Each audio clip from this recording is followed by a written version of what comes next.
Olá, como vai você? Cada vez melhor? Que dia é hoje? O primeiro dia da minha, da sua nova vida? Alegria podermos nos encontrar no FAD Prevenção, curso de Educaê à distância. Hoje já chegamos no nosso 8º encontro. Como passa rápido, não é mesmo? Estamos fazendo aquele momento, aquela parada para uma reflexão e uma revisão. Chamamos esse 8º encontro de Reafirmando Posições. Nós teremos que falar no início desse curso, desse encontro, sobre o sigilo, captação de recursos, literatura e os recados pertinentes. Nós seguimos a nossa metodologia de cada encontro. Fazemos também a nossa espiritualidade. E vou falar com vocês sobre a sua paz interior depende exclusivamente de você. Conta a lenda que um velho sábio, tido como um mestre da paciência, era capaz de derrotar qualquer adversário. Certa tarde, um homem conhecido por sua total falta de escrúpulos, apareceu com a intenção de desafiar o mestre da paciência. O mestre aceitou o desafio e o homem começou a insultá-lo. Chegou a jogar na direção dele algumas pedras, cuspiu, gritou e o insultou. Durante horas, fez de tudo para provocá-lo, mas o mestre permaneceu impassível. No final da tarde, já exausto e humilhado, o homem se deu por vencido e retirou-se. Impressionado, os alunos quiseram saber como o mestre pudera suportar tanta indignidade. E o mestre perguntou: se alguém vem até você com um presente e você não o aceita, a quem pertence o presente? A quem tentou entregá-lo, respondeu um dos discípulos. Exatamente. O mesmo vale para a inveja, a raiva e os insultos. Quando eles não são aceitos, continuam pertencendo a quem os trazia consigo. Sua paz interior depende exclusivamente de você. As pessoas não podem lhe tirar a calma, só se você permitir. Muitas vezes, nas nossas relações familiares, de trabalho, as coisas começam a ficar complicadas e o nervo, diante de uma situação, o nervo vem à flor da pele, inicia-se algumas discussões. E nós temos que tentar manter a calma. Quanto mais pessoas mantiverem a calma no momento de discussão, mais buscarem esse exercício de não receber e não dar continuidade aos insultos, às agressões, às inverdades que às vezes são lançadas sobre nós. Quanto mais essa calma, essa paz permanecer, mais rápido o ambiente vai se tornar harmônico e a gente vai poder, com tranquilidade, reconduzir as discussões, a situação para uma busca de solução. Nós temos que aprender a não jogar gasolina quando tivermos um incêndio. Não vai apagar o fogo, só vai piorar. Então, esse exercício que o mestre nos ensinou, da gente permanecer impassível, não entrar na onda do outro, é que vai fazer a diferença. E quanto mais a gente se mantiver em paz, melhora a nossa qualidade de vida. Mais conectado a gente vai estar com o ser superior e olhando para o outro como ele deve ser olhado, com dignidade. Continuar amando, mas não aceitando o que ele faz de errado, mas também para mostrar o que está acontecendo de errado, a gente se manter com a tranquilidade e com a paz necessária. Então, 50% do nosso curso aconteceu. Fizemos a sensibilização, e trabalhamos do primeiro ao sexto princípio básico e ético. Vamos fazer essa reunião nos mantendo no grupão. Hoje não teremos partilha. Vamos fazer algumas considerações retrospectiva do nosso curso Educaí até o momento, desse curso de prevenção universal. Estamos e continuamos embasados na nossa literatura.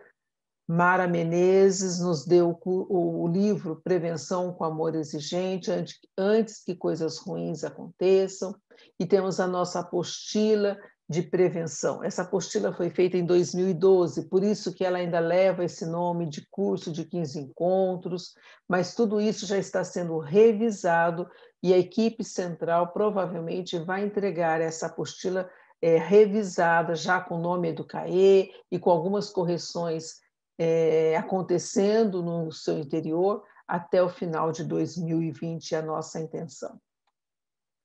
Como nós podemos fazer esse reafirmando posições? De várias maneiras. Nós podemos fazer dinâmicas, teatros, músicas, palestras e etc. Nós podemos utilizar os banners, tanto dos princípios básicos como éticos, frases do amor exigente, que nós temos vários banners com frases do amor exigente, e explicando e revisando e reforçando os nossos comportamentos, o que é essencial dentro do programa Amor Exigente, dentro do nosso curso de Educaê, com esse olhar para a prevenção universal. Podemos fazer também uma segunda sensibilização. Muitos participantes chegaram após o início do curso, começaram lá no segundo, terceiro princípio. Então, nós os acolhemos e a gente pode fazer uma segunda sensibilização, mostrando como aconteceu lá na primeira, daí é lógico, com outros slides, com outras falas, com outros dispositivos, mas reforçando a importância da gente colocar limite, da gente olhar para nós mesmos, trabalharmos as nossas famílias, a importância da sociedade no entorno da criança. Nós podemos fazer muita coisa nessa segunda sensibilização. Vai depender da criatividade, vai depender da sua equipe elaborar essa segunda sensibilização. Se você optar pela uma palestra de segunda sensibilização, você pode fazer, como a Bel vai fazer agora com a gente, só uma revisão dos princípios e reforçando o que nós temos de essencial em cada um deles. Então, qual é o objetivo do Reafirmando Posições? É avaliar nosso comportamento em relação às mudanças acontecidas a partir da reflexão sobre os princípios estudados. Então, o que nós esperamos é que cada princípio tenha sido passado e que cada pessoa, cada participante tenha feito a sua reflexão e essa reflexão tenha gerado mudanças de comportamento. Agora, nós precisamos também agir. Nós temos que nos preparar para o segundo bloco, que é do 7º ao 12º princípio, que é a ação dentro do amor exigente. Então, nós vamos pegar esses 6 primeiros princípios e vamos fazer uma reflexão sobre nós mesmos. Nós vamos conduzir uma reflexão em conjunto, uma reflexão que cada participante deverá fazer sobre as nossas vidas, sobre as características e valores das nossas famílias e assim por diante.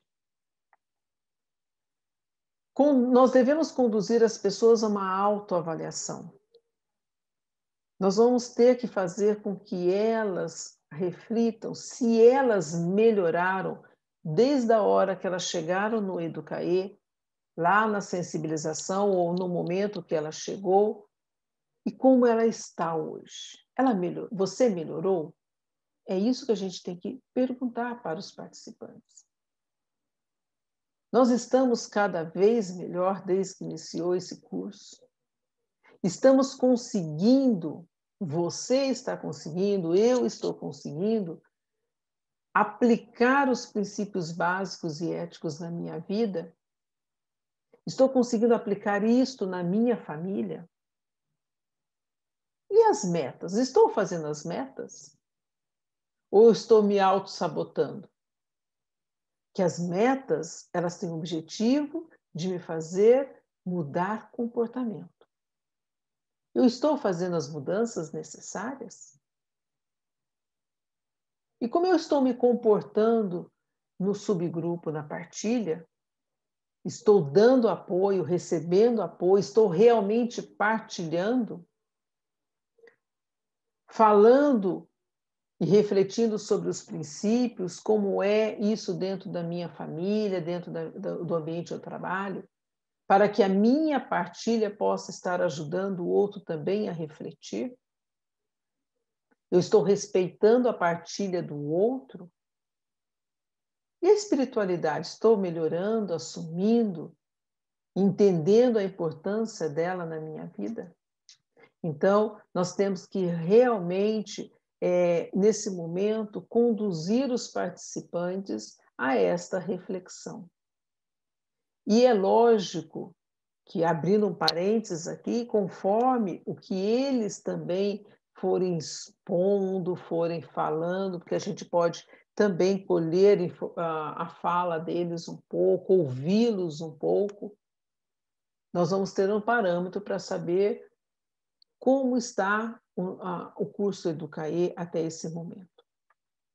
Então, agora, dando um modelo para vocês de reflexão do primeiro ao sexto princípio, eu chamo Maria Isabel Massoni, a nossa querida Bel, falando sobre esses princípios e destacando o que é mais importante da gente memorizar e puxar de cada princípio. Nós estudamos detalhadamente em cada encontro um princípio. Agora ela vai pegar a essência de cada um para que a gente recorde e veja o que a gente ainda tem dúvida, o que a gente ainda pode aplicar e melhorar na nossa vida. Com você, Bel, a retrospectiva dos 6 princípios. Olá, pessoal. Como vai você? Cada vez melhor? Que bom, que bom. Que dia hoje? É o primeiro dia da minha nova vida. E assim, mais uma vez, nós vamos fazer o nosso encontro.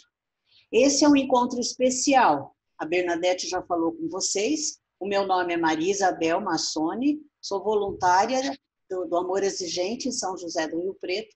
E nós, depois do sexto princípio, nós paramos, conforme recomenda o livro da Dona Mara, né, da prevenção, nós paramos para fazer o que nós chamamos de reafirmando posições, ou seja, é uma retrospectiva dos 6 primeiros princípios, né?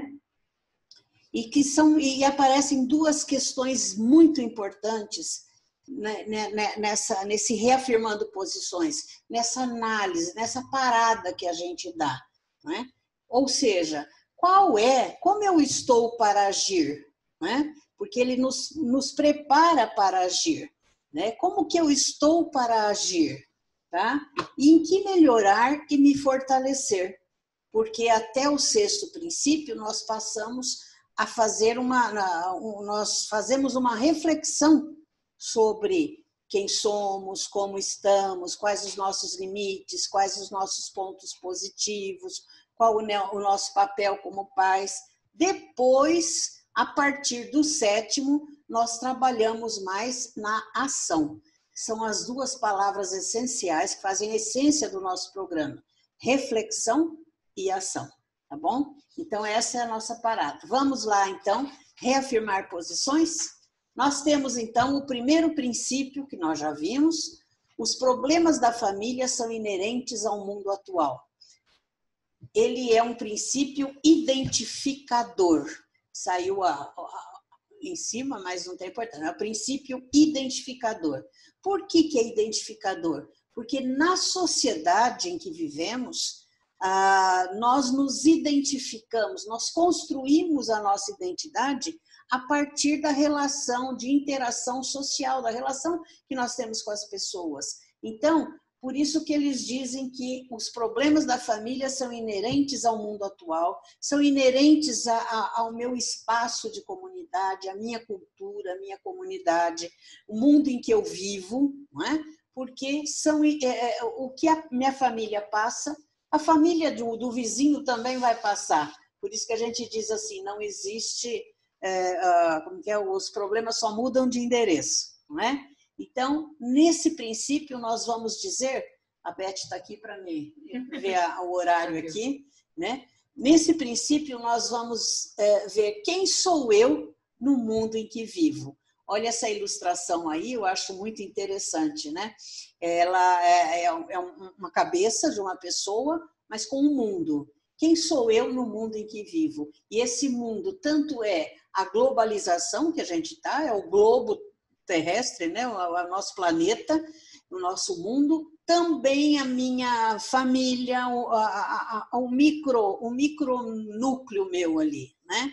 E o que nós vamos ver e que nós já vimos isso nesse princípio? Nós vimos os valores, né? Os valores da família, os valores da sociedade, da religião, né? Os valores políticos. Quais são os ingredientes que possibilitam esse nosso convívio a partir desses valores? E quantos valores também que não são bons. E por isso que nós temos que ter a consciência de caminhar por caminhos adequados, né? Porque nós temos os nossos filhos para seguirem as nossas pegadas, né? Então, nós temos os exemplos também. Quais exemplos da nossa sociedade nós seguimos, da nossa família, né? Quais exemplos nós damos? Né? O que nós transmitimos aos nossos filhos? E com o que falamos, com o que nós fazemos. E nós respeitamos essa diversidade, né? Também a visão de mundo. A partir de qual visão de mundo nós estabelecemos o que é bom para a nossa família, o que é bom para nós darmos os nossos exemplos, né? Nós aceitamos essa competição exacerbada que existe na sociedade de as pessoas se compararem, cada um ter mais que o outro. E eu preciso ter o carro do ano para que o meu vizinho também possa achar que eu sou muito bom. E o consumismo desenfreado, né? Quanto que nós consumimos, ou a gente faz um consumo responsável das coisas, a fugacidade de todos os valores das coisas, a rapidez com que as coisas acontecem. O que eu tenho da minha família, o que eu recebi da minha família, o que eu quero conservar e o que eu quero mudar. Qual é a minha história na minha família, na minha comunidade e que eu posso, inclusive, transformar, né? E as grandes perguntas para esse princípio são: o que mudar ou melhorar? O que oferecer aos meus filhos? Essa é a grande pergunta. Vamos agora, então, para o próximo, que é o segundo princípio que nós vimos. Os pais também são gente. É muito interessante, os pais também são gente. Professor também é gente, criança também é gente. Esse é o nosso lado, esse é o nosso princípio humanizador, que mostra no nosso lado de acertos e erros, que nós somos humanos, nós erramos, nós acertamos, né? E não é porque erramos que nós vamos nos imputar culpas e mais culpas e vamos ficar imobilizados, a gente vai ver daqui a pouco. Na verdade, nos acertos e nos erros é o que eu descubro que eu sou gente. E é nesse princípio que o amor exigente nos mostra que não somos super pessoas, não somos super mulheres, super homens, que tudo podemos fazer, tudo podemos prover, né? Não somos super pessoas, não somos, inclusive, exclusividade do outro. Nós não vivemos só para o outro, nós não estamos 24 horas à disposição do outro, mesmo que sejam nossos filhos, né? E mais, é importante que a gente saiba que ninguém é perfeito. E muitas vezes nós cobramos perfeições da gente só porque a gente é pai, a gente é mãe, nós temos que ser perfeitos. Não, a gente tem que ter consciência dos nossos limites. Que, né? Ela está dizendo que nós temos tempo. Que bom. Né? Então, é muito importante, quando a gente tem consciência do limite da gente, a gente fica compreensivo com o limite do outro. Olha que interessante, a compreensão da consciência dos nossos limites, dela nasce a compreensão dos limites do outro. E isso é um exemplo para os nossos filhos, né? É um exemplo de aceitar o outro como ele é.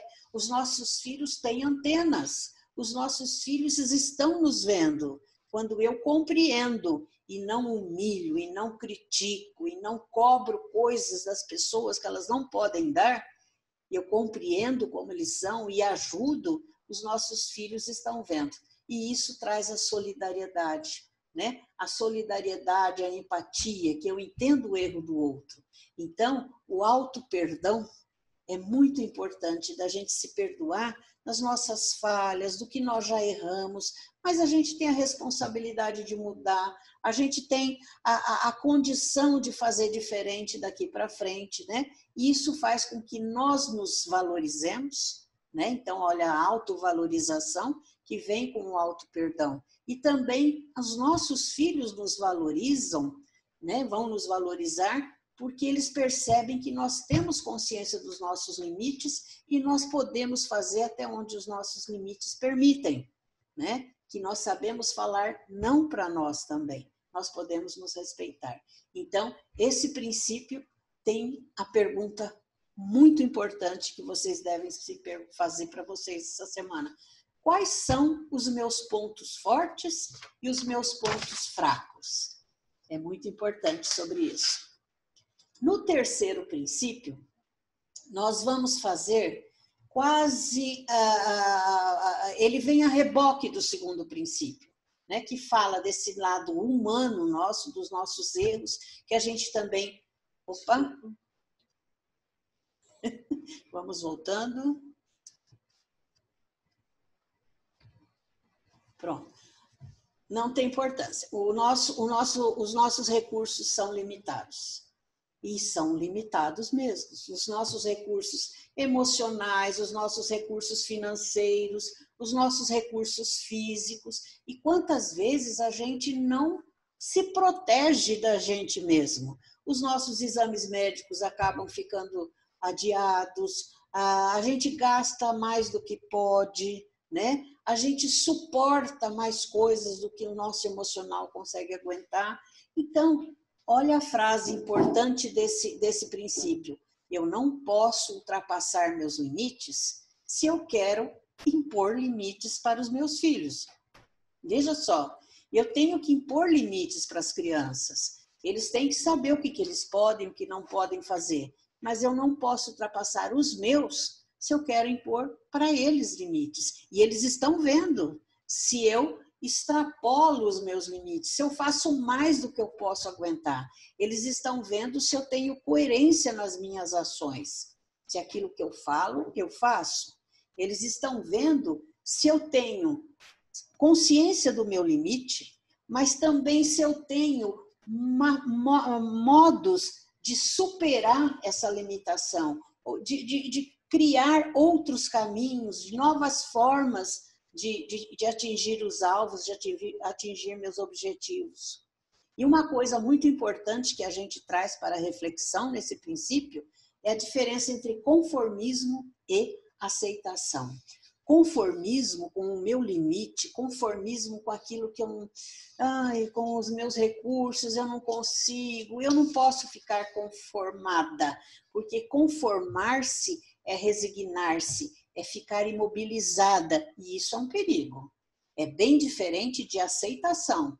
Eu aceito que eu não consigo fazer tão bem como poderia ser feito, eu não sei fazer, né? Mas eu me torno humilde e forte no trato com a frustração daquilo que eu não consigo fazer. E isso daí os nossos filhos veem a nossa reação. Como é que eu lido com a frustração? E também, quando eu aceito que eu tenho um limite, isso me possibilita também procurar outras formas de atingir, estimula a ver novos caminhos. Então, resumindo, O conformismo aprisiona. A aceitação te liberta para procurar outros, inclusive acionando a sua criatividade.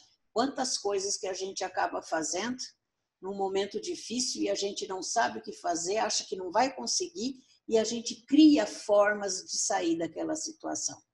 Então, é muito importante que a gente saiba lidar com as frustrações. E a grande pergunta é, eu sou exemplo para os meus filhos de como superar ou suportar frustrações? Eu sou exemplo? Para que eles tenham também essa resiliência, para que eles saibam também lidar com as frustrações que, obviamente, a vida vai dar? Vamos agora ao quarto princípio, que é muito importante também. Pais e filhos não são iguais. Professor e aluno não são iguais. Gerente e subordinado não são iguais. E assim por diante. As pessoas não são iguais. Não as pessoas, mas os papéis que essas pessoas desempenham na sociedade não são iguais. E é por isso que esse princípio é valorizador. Ele nos valoriza pelo papel que nós desempenhamos na sociedade, tá? É essa a ideia de valorizador, né? É a função do papel. Político, funcionário, professor, pai, mãe. E é pelo papel bem assumido que nós conquistamos a autoridade e a valorização. A autoridade e a valorização. Então, é preciso que haja uma diversidade de papéis para que a gente possa entender o respeito àquela função, aquele papel, aquela função desempenhada, é a pessoa que está desempenhando bem, portanto, é valorizada, e a hierarquia. Então, nós temos que identificar quais são esses papéis sociais, ou seja, qual é a função do pai, do professor, da mãe, do dono da empresa, do político, qual é o papel. Então, olha a frase, é preciso ser pai para que o filho se sinta filho. É preciso ser professor para que o aluno se sinta aluno, e assim por diante.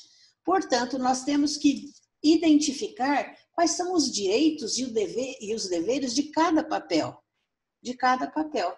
E é importante que haja uma diferença de papéis na sociedade, né? Porque essa diferença é um elemento positivo nas relações sociais. É a partir da diferença, dessa variedade de papéis que nós exercemos na sociedade, que nós vamos saber trabalhar as nossas habilidades sociais.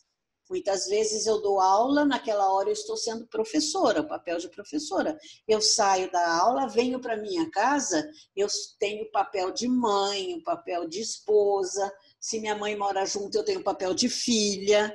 Então, quais são os papéis e os momentos? E os momentos em que eles são utilizados. E a gente desenvolve habilidades para isso daí, né?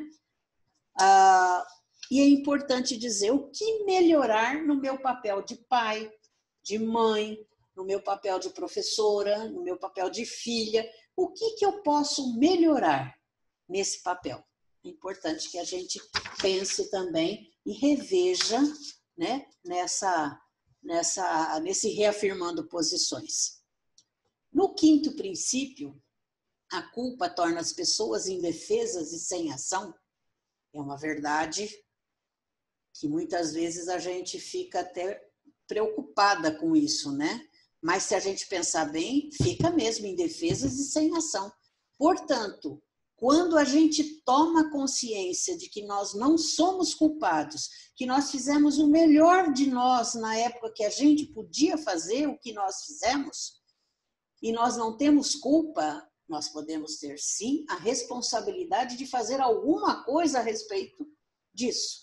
Se der para resolver a situação de forma diferente, a gente vai resolver. Se não der, a gente tem a responsabilidade de seguir de forma diferente, de seguir de modo diverso, de seguir por novos caminhos. Portanto, esse princípio nos liberta, eu gosto muito de falar, ele nos liberta de nós mesmos, porque nós nos imputamos culpas, né? E quando a gente estuda esse princípio no amor exigente, quando a gente percebe nas reuniões que as pessoas que se libertaram da culpa conseguiram caminhar, conseguiram ser responsáveis, conseguiram ter as rédeas de suas vidas, a gente vê o aspecto libertador desse princípio. E olha que frase bonita: a responsabilidade que fica no lugar da culpa é a força que resgata a nossa autoestima. Porque quando você se coloca um monte de culpas, a sua autoestima vai embora.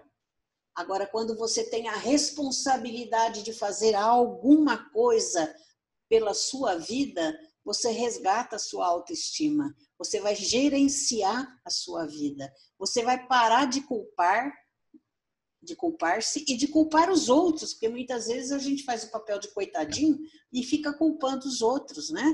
Com a culpa. Você vai tomar consciência de sentimentos destrutivos e você vai assumir a responsabilidade por atos que vão te libertar e te conduzir a novas escolhas. É isso que é resgatar a autoestima, porque é você que está fazendo, né? Os filhos percebem que nós agimos com a responsabilidade e que não nos submetemos à culpa imobilizante. A culpa parte para a ação da responsabilidade. Olha a pergunta que interessante. O que eu posso fazer para abandonar culpas e assumir responsabilidades? Vocês já viram esse princípio. Mas o que eu posso? Vamos voltar a esse princípio. Vamos pensar. Você já abandonou todas as suas culpas? Você está assumindo responsabilidades? Você está caminhando por novos caminhos com responsabilidade, sem culpa? É bom pensar, é muito importante. Vamos agora, então, para o nosso último princípio, que vai fazer parte dessa reflexão, desse momento, né? Desse estágio de reflexão sobre nós, né? Que nós fazemos sobre nós mesmos, para depois, a partir do 7º, começarmos a agir. Já falei que a nossa proposta é de reflexão e ação. O 6º princípio diz o seguinte: o comportamento dos filhos afeta os pais e o comportamento dos pais afeta os filhos. E esse princípio é influenciador. Por que ele é influenciador? Porque nós interagimos na sociedade. Nós influenciamos e somos influenciados. O comportamento das pessoas nos influenciam e nós também influenciamos as pessoas, né? E nós construímos na interação a imagem que temos de nós mesmos, né? Tanto no meio familiar quanto no meio social. Por isso que na família é muito importante que nós tenhamos cuidado com o que nós vamos falar para os nossos filhos, né? Cuidado com as comparações, cuidado com os rótulos que a gente coloca neles, né? Coloca no comportamento deles e até acabando relacionando com a própria personalidade deles. Então, ao invés de falar, nossa, você fez muita bagunça aqui agora, não, você é bagunceiro, você é maldoso. E aí são rótulos que para a pessoa lidar depois com isso é uma dificuldade muito grande, né? Então, os conceitos de ação e reação são muito importantes. Muitas vezes a família, os pais, reagem à birra do filho. E muitas vezes eu já vi, né? Até na minha família, o pai e a mãe brigando com a criança ou adolescente no mesmo patamar, no mesmo nível. Né? Parecem 3 ou 2 crianças brigando. Né? Então, na verdade, o pai e a mãe estão reagindo ao filho. O importante é agir. O que eu faço com essa birra? O que eu faço com essa desobediência? Né? O exemplo de calma, de paciência é muito importante.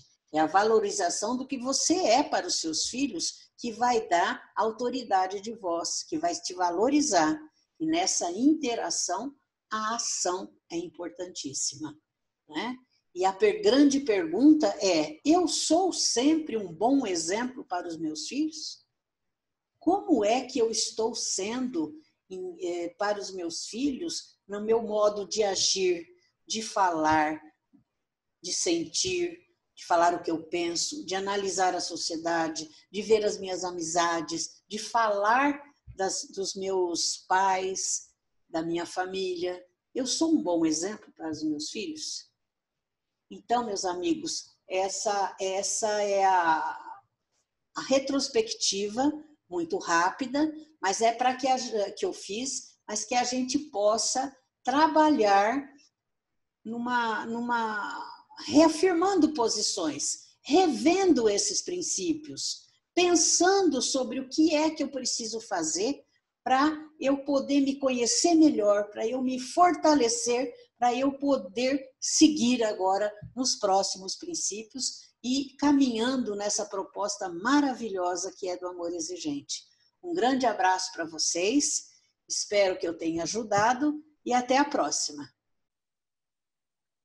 Dúvidas, comentários, sugestões? Depois de tanto que a Bel falou, de tudo que ela nos contou, como é gostoso ouvi-la, mas ainda podemos ter dúvidas, ainda podemos querer fazer alguns comentários, sugerir alguma coisa para o curso Educaê que possa melhorá-lo, contar as suas experiências.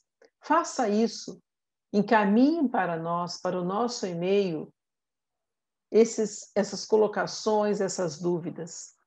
É muito importante que a gente possa responder para você, tirar a sua dúvida e melhorar e acrescentar comentários dentro do nosso curso Educaê. Então, tudo que vocês mandarem, nós vamos compilar, nós vamos ver quais são as dúvidas que todos vocês têm, o que é em comum, o que é individualizado, o que cada um tem, e nós vamos tentar responder isso através de um encontro virtual que nós ainda marcaremos mais lá no final do nosso curso. Mas, enquanto isso, vá mandando para a gente, tanto as dúvidas do primeiro bloco, agora como esse bloco que está iniciando do 7º ao 12º. Temos intenção também, se as dúvidas forem muito pertinentes, se elas precisarem de uma explicação para todos, independente de quem participar desse encontro virtual, nós poderemos gravar respostas para essas dúvidas. Também iremos, nessas respostas, colocar as erratas, né? Porque fizemos essas gravações no ambiente de casa, com o que nós temos, e muitas vezes a gente errava e não dava para iniciar a gravação, não sabemos cortar um vídeo. Então, algumas falhas, alguns erros foram acontecendo.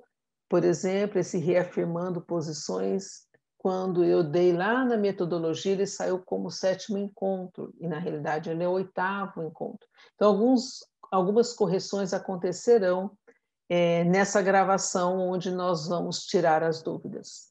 Então, qualquer dúvida, mande para o nosso e-mail. Pode ser para mim, para a Bel ou para a Maria Lúcia Gil. O importante é você se identificar, falar o seu nome, a sua cidade, regional, estado e país, qual é a sua função dentro do amor exigente. Se você não é do amor exigente, fale que você não é, qual é a sua, por que você assistiu esses vídeos e como a gente pode ajudá-lo. Enfim, mande para nós e-mails tirando as suas dúvidas. Eu não falei lá atrás e agora eu me lembrei, o amor exigentinho, esse momento de reafirmando fica livre. Vocês podem fazer, quem trabalha com as crianças, não dá às vezes para fazer uma revisão de princípios, é diferente a pegada com a criança. Então, você pode fazer nesse dia uma dinâmica, você pode fazer uma brincadeira, um dia de recreação, ou então vocês podem começar a fazer um teatrinho para que possa ser apresentado lá no último encontro. Então, a equipe de prevenção fica livre para trabalhar esse reafirmando como for pertinente, como vocês desejarem. Abraços, força, fé e alegria.